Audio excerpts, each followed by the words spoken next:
The text came at 6:47 p.m., 3 minutes before I was supposed to sit down, for what I thought would be a quiet Sunday dinner with my daughter. Call me now. 2 words from my lawyer that changed everything. When I heard what she had to say, my hands went numb around the phone.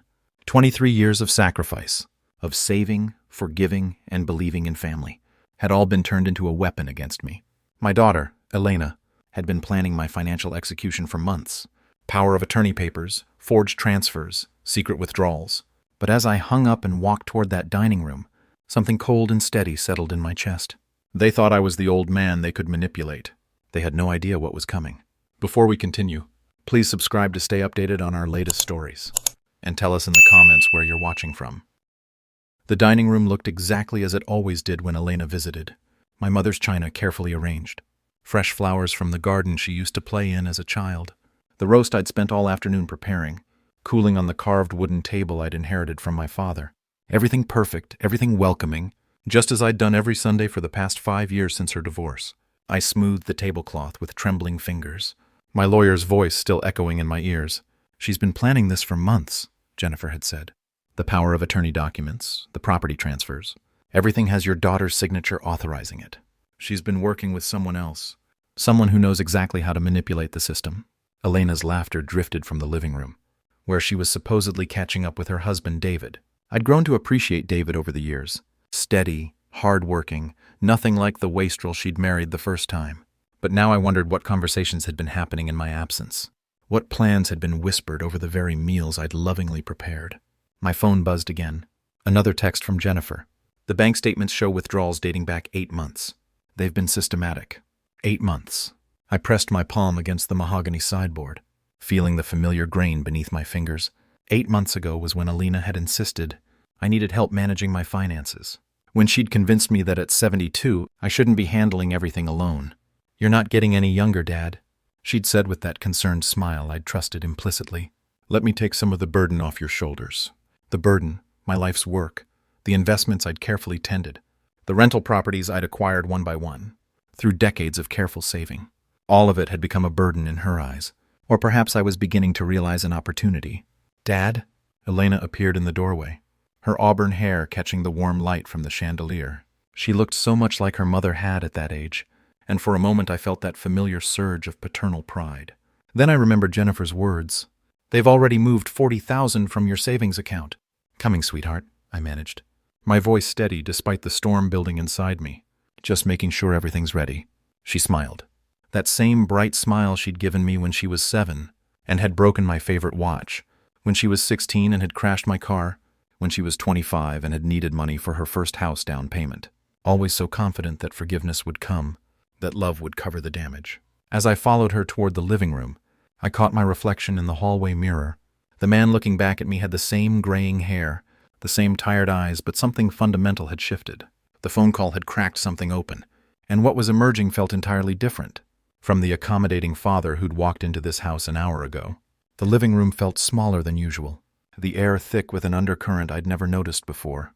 David sat in my favorite armchair, the leather recliner I'd bought myself for my 60th birthday, scrolling through his phone with the casual entitlement of someone who'd grown comfortable in another man's space.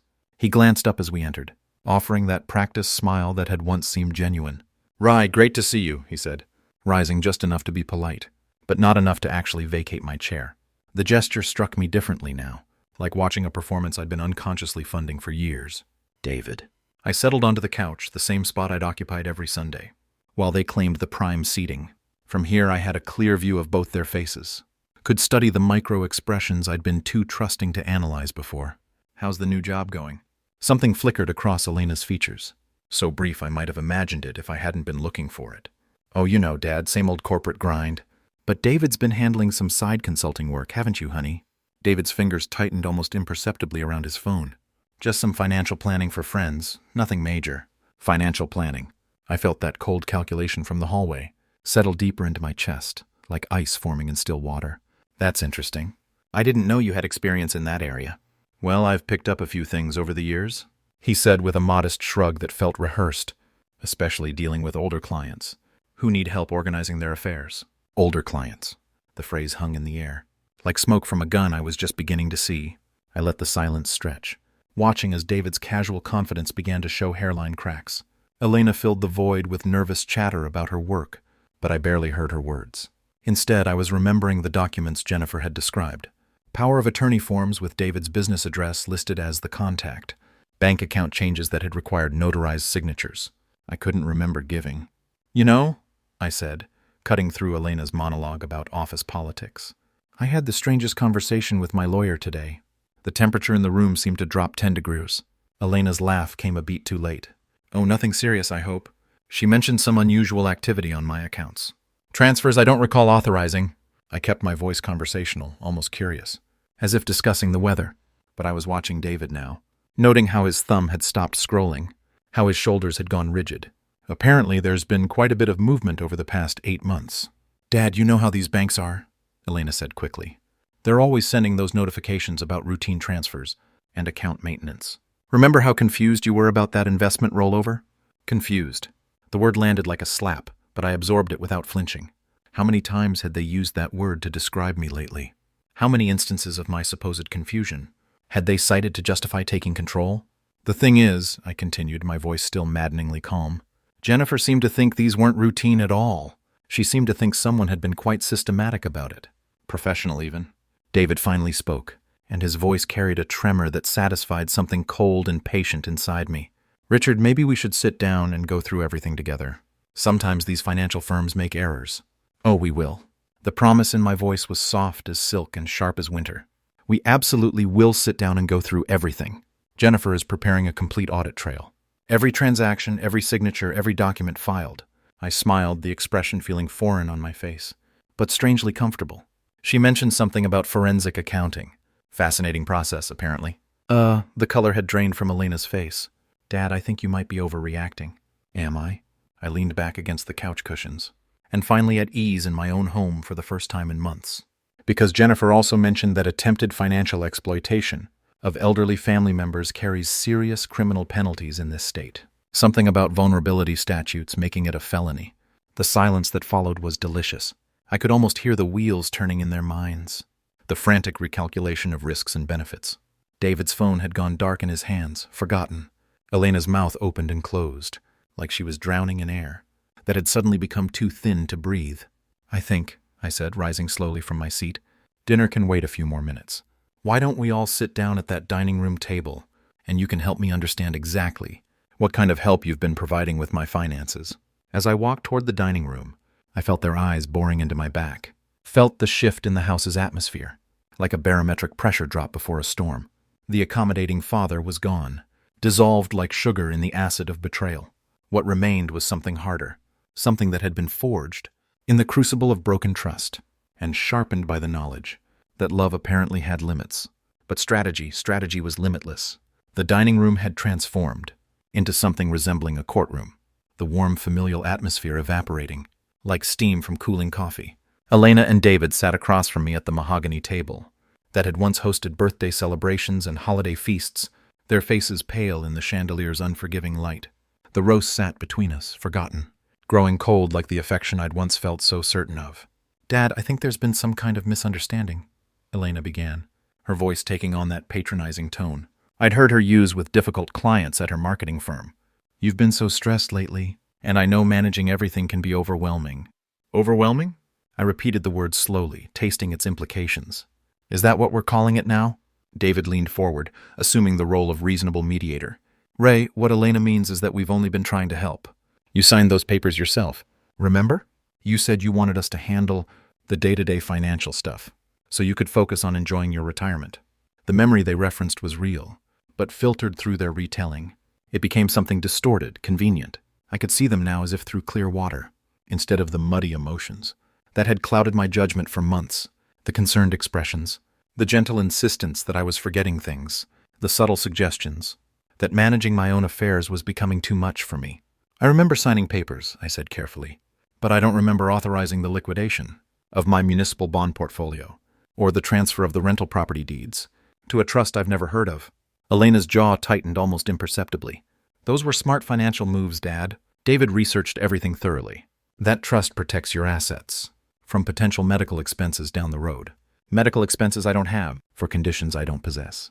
I felt something sharp and clean, cutting through the fog of doubt. They'd been weaving around me for months, and the $40,000 that's gone missing from my checking account. Was that protecting me too? Missing is a strong word, David interjected, his consultant's polish beginning to crack. Those funds were moved to a higher yield savings account. I can show you the paperwork. I'm sure you can, just like you can show me the power of attorney documents that somehow give you authority over accounts you're not even listed on. I reached into my jacket pocket and withdrew my phone, placing it deliberately on the table between us. Jennifer is very thorough.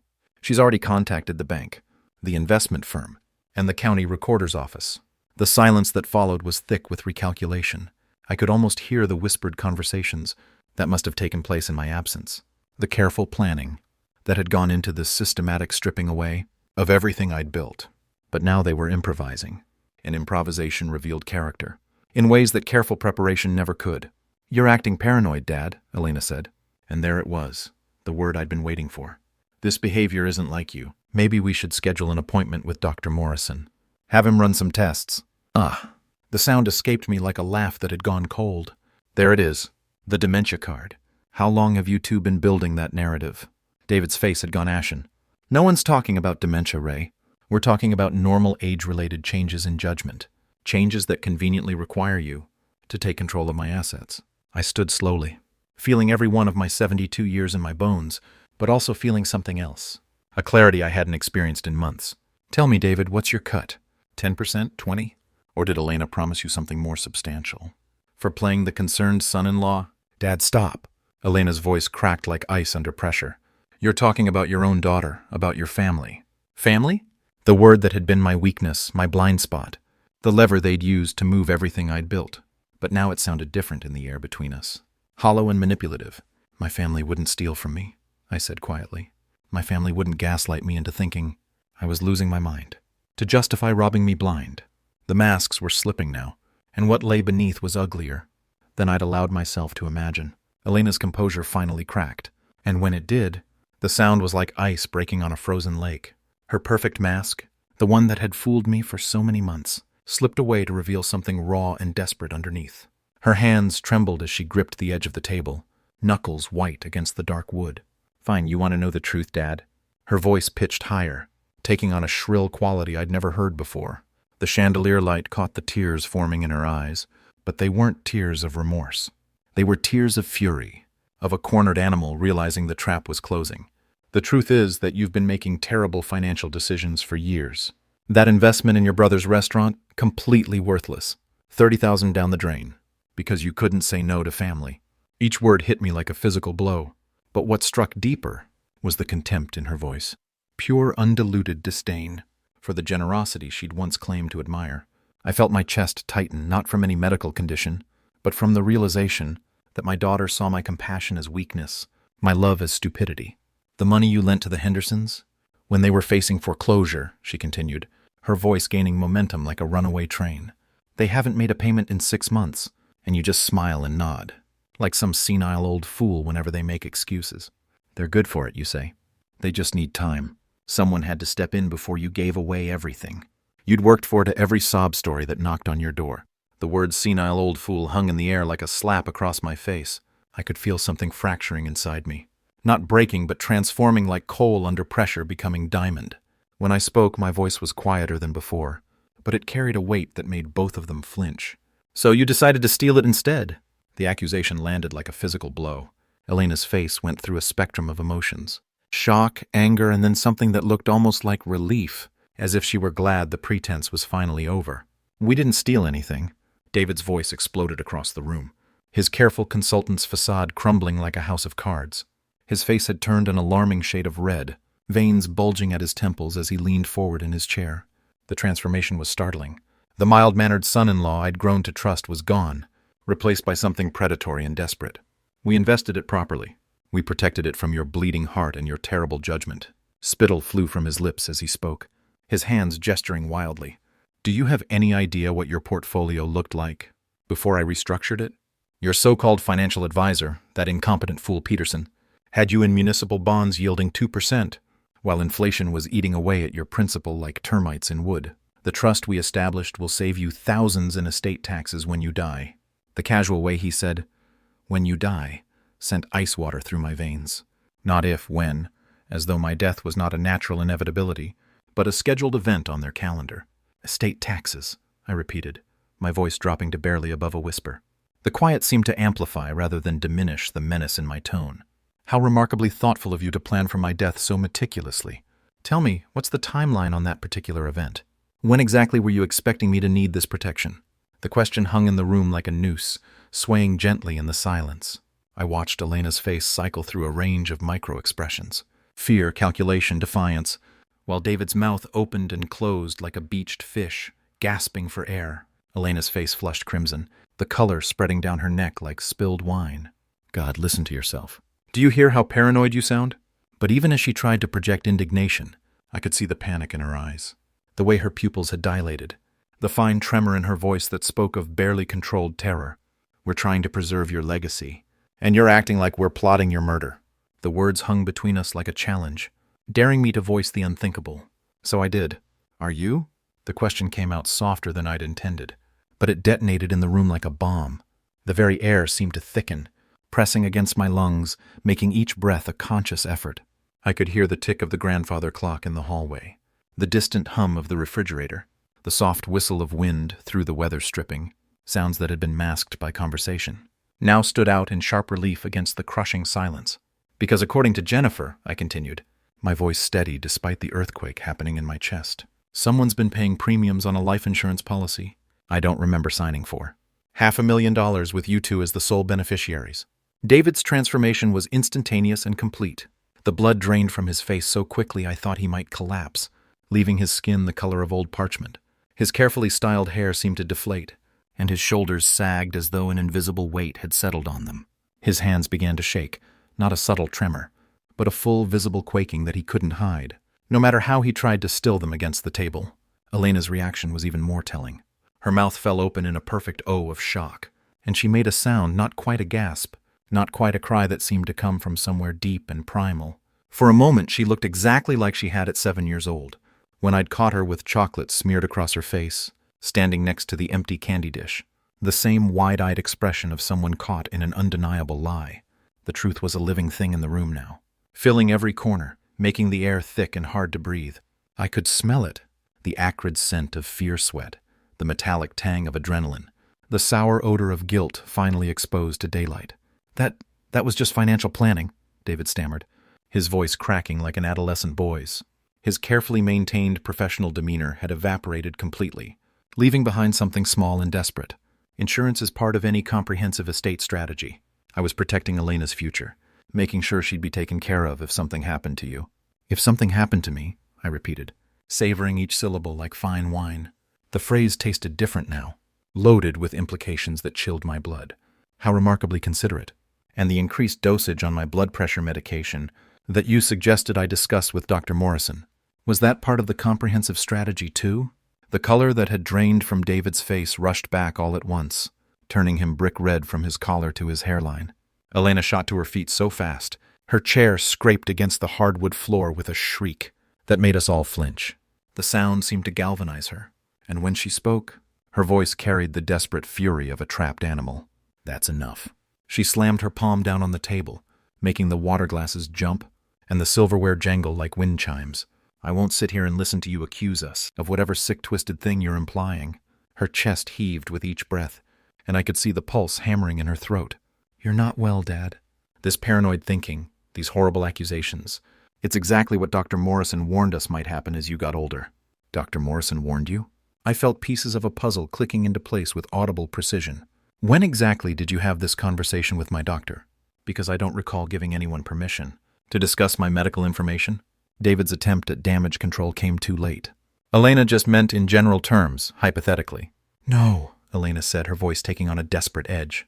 I meant specifically. I called his office 3 weeks ago because I was worried about you. About the forgetfulness, the confusion, the way you've been repeating yourself. Dr. Morrison said these could be early signs of cognitive decline, and that we should be prepared to make difficult decisions about your care. The betrayal hit me like a physical blow, but I absorbed it without flinching. My own daughter discussing my mental competency behind my back, laying the groundwork for a narrative that would justify everything they'd already done, and everything they planned to do. Prepared to make difficult decisions, I said, my voice deadly calm, like having me declared incompetent, like taking guardianship, like making me a prisoner in my own life, while you liquidate everything I've built. It's not like that, Elena started. But I held up a hand to stop her. No more lies. The words came out with a finality that seemed to suck the air from the room. I know about the nursing home consultations. Jennifer found the applications in David's business records. Willowbrook Gardens, wasn't it? The one with the memory care unit. Elena collapsed back into her chair as if her strings had been cut. David stared at his hands, the fight gone out of him like air from a punctured tire. The silence stretched between us, filled with the weight of 23 years of love, twisted into something unrecognizable. But I wasn't finished. This was just the beginning of what they'd set in motion, and I intended to see it through to its conclusion. After all, they'd taught me that family loyalty was just another asset to be managed, and I'd learned the lesson well. The silence that followed my revelation about Willowbrook Gardens stretched like a taut wire ready to snap. I could see Elena and David exchanging glances.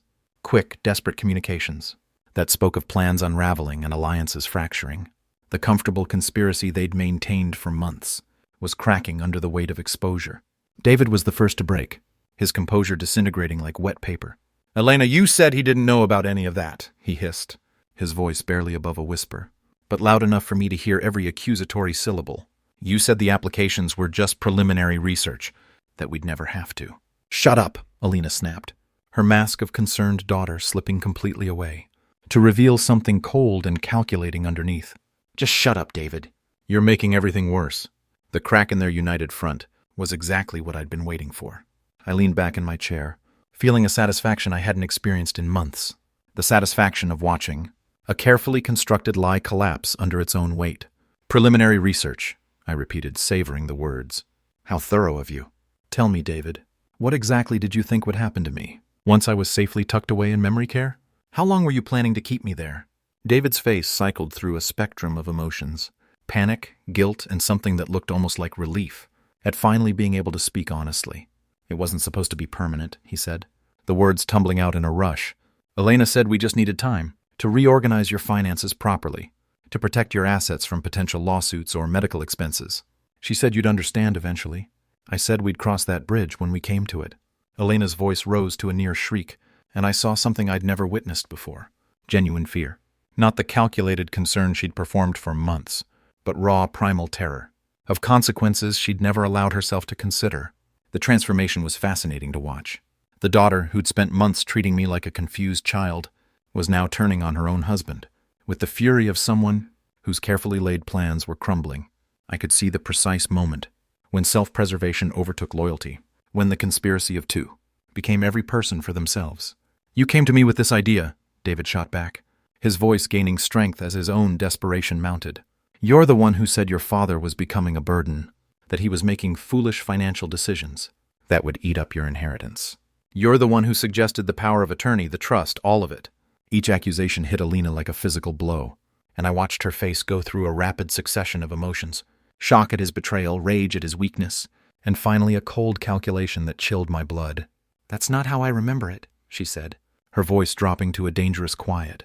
"I remember you coming to me with a very detailed plan about asset protection and estate management.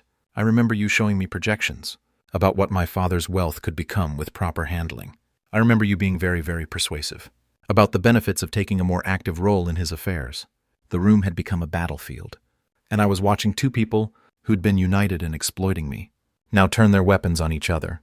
It was almost beautiful in its symmetry, the trust they'd violated being violated in return, the loyalty they'd betrayed now betraying them. But then Elena's phone buzzed, cutting through the tension like a knife. She glanced at the screen, and I watched her face go completely white. "What is it?" David demanded. But Elena was already standing, her hands shaking as she stared at the device. "It's my mother-in-law," she whispered. And for the first time all evening, she sounded like the daughter I remembered, young, frightened, and completely out of her depth. "She says there are police officers at our house. They want to speak with David about financial fraud allegations." The bottom dropped out of David's world, so completely that I almost felt sorry for him. Almost. He made a sound like a wounded animal, his face crumpling, as the full weight of his situation crashed down on him. "Police?" he gasped. "Elena, you said your lawyer friend assured you that what we were doing was perfectly legal. That power of attorney gave us the authority." "Jennifer isn't my lawyer friend," I said quietly, and both of them turned to stare at me, as if they'd forgotten I was there. Jennifer Harrison is one of the most respected criminal defense attorneys in the state. She also happens to be married to Detective Lieutenant Harrison of the Financial Crimes Unit. The silence that followed was absolute. I could hear the grandfather clock ticking in the hallway, could hear the distant sound of traffic on the street outside, could hear the soft whistle of wind through the trees. But in the dining room, it was as if the world had stopped breathing. Elena sank back into her chair, her phone falling from nerveless fingers to clatter on the hardwood floor. David stared at me with the expression of a man who just realized he'd been playing chess with a grandmaster, while thinking it was checkers. "You knew," Elena whispered. "You knew all along." I smiled, the first genuine smile I'd felt in months. "No, sweetheart. I suspected for weeks, but I only knew for certain when Jennifer called me 3 hours ago. You see, she's been building a case against financial exploitation rings targeting elderly victims. When I brought her my concerns about some unusual account activity, she discovered something very interesting." I paused, letting the weight of revelation settle over them like a shroud. "David, you've been running this same scheme on 3 other families over the past 2 years. Did you really think no one would eventually connect the dots?" The revelation about David's other victims hung in the air like a death sentence. I watched my daughter's face cycle through disbelief, horror, and finally a desperate kind of calculation, as she tried to find a way out of the trap that was closing around them. "That's impossible," Elena whispered, but her voice lacked conviction. She turned to David with wild eyes, searching his face for some sign that I was lying, that this was just another paranoid delusion from her supposedly declining father. "David, tell him that's not true. Tell him you've never." But David's silence was answer enough. His shoulders had sagged completely, and he sat staring at his hands, like a man watching his own execution. When he finally spoke, his voice was barely audible. "The Weatherbys lost their farmland," he said, the words falling like stones into still water. 80 acres that had been in their family for 4 generations. And Mrs. Chen, she was so confused about why her savings account was empty. When her son came to visit from Seattle, Elena recoiled as if he'd slapped her. No, you told me this was different. You said my father was a special case, that we were helping him, protecting him from his own bad decisions." "I told you what you wanted to hear," David said, and there was something almost like relief in his confession, just like I told the others.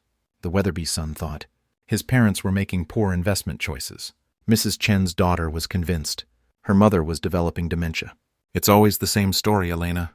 Families who think they know better, who are willing to believe their loved ones are incompetent if it means they can justify taking control." The words hit Elena like physical blows, and I watched 23 years of self-justification crumble before my eyes. This was the moment I'd been building toward, not just the exposure of their crimes, but the complete destruction of the narrative they'd used to convince themselves they were the heroes of this story. But my father really was making bad decisions," Elena said desperately, grasping for some thread of righteousness to hold on to. "The restaurant investment, the money he lent to friends, all of it. Generosity isn't incompetence," I said quietly, and my voice carried a weight that seemed to press down on the room like a physical force. "Compassion isn't dementia, and choosing to help people instead of hoarding wealth isn't a symptom of decline. It's a choice you decided I wasn't competent to make." Elena's face crumpled, and for a moment I saw the little girl she used to be, the one who would cry when she accidentally stepped on a bug, who would give away her Halloween candy to kids who didn't have costumes. But that moment passed quickly, replaced by something harder and more desperate. "You don't understand the pressure we were under," she said, her voice taking on a pleading quality. "David's business was struggling. We had the mortgage to think about, college funds for the kids we might have someday. You have more money than you could ever spend, just sitting there while we're trying to build a life. So you decided to build that life with my assets," I finished for her. "Without my knowledge, without my consent, while actively working to have me declared mentally incompetent so you could continue stealing without interference." The word stealing landed like a hammer blow. Elena flinched as if I'd struck her, and when she looked at me, there was something broken in her eyes, the look of someone whose self-image had been shattered beyond repair. "I never meant for it to go this far," she whispered.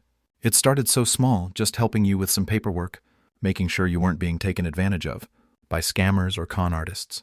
But then David showed me how much money you were losing to bad investments and loans that would never be repaid. And I thought maybe we could do better." "And when did helping become stealing?" I asked. "When did protecting become plotting? When did love become avarice?" Elena had no answer, and David seemed to have retreated so far into himself that he might as well have vanished entirely. The silence stretched between us, heavy with the weight of broken trust and shattered relationships. My phone buzzed, and I glanced at the message from Jennifer. Officers are at their residence. David's other victims have been contacted. Full investigation underway. How are you holding up? I looked up to find both of them watching me, with the desperate hope of drowning people, reaching for a life preserver. But I was no longer the accommodating father who would sacrifice everything to keep his family happy. That man had died somewhere, between the lawyer's phone call and this moment of complete revelation. The police will want to interview you both, I said, my voice steady and clinical. Jennifer has advised me that cooperation might be looked upon favorably by the prosecutor, but that's your decision to make. Dad, Elena said, and her voice cracked on the word. Please, we're family. Surely we can work something out. Some way to make this right without involving the courts. Family. I let the word hang in the air, tasting its bitter flavor. You're right, Elena, we are family, and that makes what you've done to me infinitely worse than if you'd been strangers. Strangers I might have forgiven eventually, but you knew exactly how much your betrayal would hurt, and you did it anyway. I stood slowly, feeling every one of my 72 years in my bones, but also feeling something else, a clarity and purpose I hadn't experienced in months. The accommodating father was gone, dissolved in the acid of their betrayal. But what remained was something harder, something that had been forged in the crucible of broken trust, and tempered by the knowledge that love apparently had been nothing more than a tool in their hands. The house keys, I said quietly. Both sets, now. They stared at me as if I'd spoken in a foreign language, unable to comprehend that the man they'd been manipulating for months was no longer available for exploitation. This is my house, purchased with money I earned over decades of work. You are no longer welcome here. The weeks that followed, moved with the inexorable momentum of justice finally unleashed. I sat in my study each morning, reading updates from Jennifer about the investigation's progress, watching the careful architecture of David's schemes crumble under professional scrutiny. The same methodical attention to detail he'd used to exploit his victims now worked against him, as forensic accountants traced every fraudulent transaction back to its source. Elena called 17 times in the first week. I answered once. Dad, please. Her voice was thick with tears and desperation. We need to talk. There has to be some way to fix this. Some way to make things right between us. There was, I said quietly. It was called honesty. It was called respect. It was called treating me like your father instead of your mark. The silence on the line stretched long enough that I thought she might have hung up. Then, I know I made mistakes, but we're family. Family forgives. Family finds a way. Family doesn't steal from family, I interrupted, my voice carrying a finality that seemed to reach through the phone and settle over her like a shroud. Family doesn't conspire to have loved ones declared incompetent for financial gain. Family doesn't shop for nursing homes behind each other's backs. I heard her breath catch, a sound like something breaking. Dad, you made your choice, Elena. Every signature you forged, every lie you told, every meeting you had with David about my assets, those were all choices. Now you get to live with the consequences. I hung up and blocked her number. The silence that followed was the most peaceful I'd experienced in months. David's sentencing hearing was brief. 18 months in prison, full restitution to all victims, and a permanent ban from working in any financial advisory capacity. As they led him away in handcuffs, he looked back once at Elena, who sat weeping in the gallery. The look they shared contained multitudes, blame, regret, and the bitter recognition that they had destroyed not just their victims' trust, but each other's as well. Elena received probation and community service. Her cooperation with the investigation had earned her leniency, mercy I wasn't certain she deserved, but justice had been served nonetheless. The Weatherbys got their farm back. Mrs. Chen's savings were restored with interest. The other victims found closure, if not complete healing. That evening, I walked through my house, truly my house again, and felt something I hadn't experienced in months. Peace. Not the fragile peace of ignorance, but the solid peace that comes from standing on firm ground after weathering a storm. Jennifer stopped by with a bottle of wine and the final paperwork. All your assets have been restored, she said, settling into the chair across from my desk, plus penalties and interest. You're actually wealthier now than before they started their scheme. I smiled at the irony. Blood money. Justice money, she corrected. There's a difference. We sat in comfortable silence for a moment. Two people who understood that some victories come at a price that makes celebration impossible. Any regrets? She asked finally. I considered the question seriously. Did I regret the destruction of my relationship with Elena? The quiet house that would never again echo. With family dinners and holiday celebrations? The grandchildren I'd never meet? None, I said, and meant it completely. She taught me something valuable, that love without respect is just another form of control. That trust must be earned continuously, even from family. And sometimes the most loving thing you can do is refuse to enable someone's transformation into a person they'll eventually despise. The moral of this story isn't complicated. When people show you who they really are, believe them.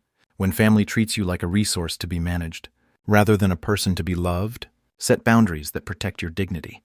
And remember that the capacity for strategy lives within every person who's been pushed too far by those who mistake kindness for weakness.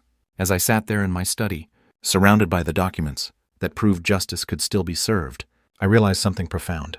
The accommodating father they'd manipulated for months hadn't been destroyed by their betrayal.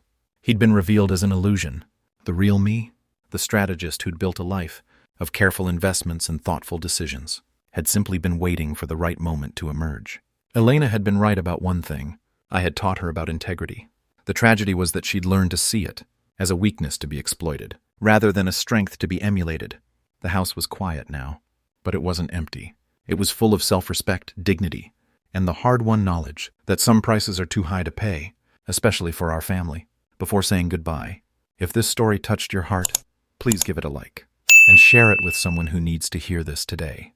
Don't forget to subscribe for more true family betrayal stories. That reminds us we are stronger than we think.